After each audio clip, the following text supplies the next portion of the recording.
अस्सलाम वालेकुम दोस्तों, मैं हूं बिलाल मोइन और आप देख रहे हैं Bilal Moin YouTube channel.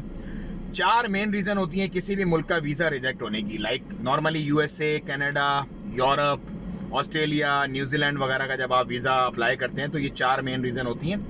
Number 4 जो है वो मोस्ट इंपॉर्टेंट है।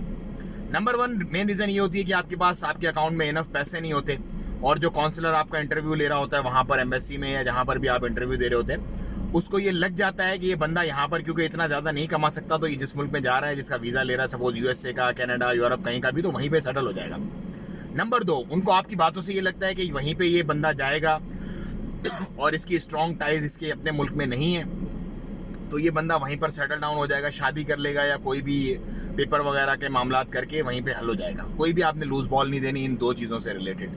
नंबर 3, आपकी प्रॉपर्टी, आपकी मिल्कियत, आपकी बेगम, बच्चे, आपके माँ बाप यहाँ पर नहीं है, आपके अपने मुल्क में नहीं है। स्ट्रॉन्ग बाउंड्स आपके अपने कंट्री के साथ नहीं है।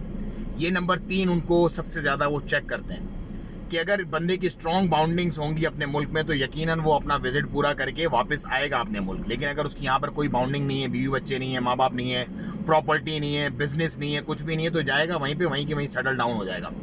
नंबर 4 और सबसे इम्पॉर्टेंट जो है वो ये बात है कि आपका क्रिमिनल रिकॉर्ड कोई भी ना हो और आप किसी भी ऐसे ऑफेंस में मुलव्विस ना हो अपने मुल्क में कि जो आपको रिजेक्शन का सामना करना पड़े। क्योंकि इस बात पे, चौथी बात पे, वो डायरेक्ट रिजेक्ट मारते हैं बंदे को, मतलब उससे सवाल भी पीछे नहीं पूछते कुछ भी, क्योंकि क्रिमिनल रिकॉर्ड्स वगैरह वो जब आप एप्लीकेशन अप्लाई करते हैं उस बीच वो कर लेते हैं बंदे का चेक।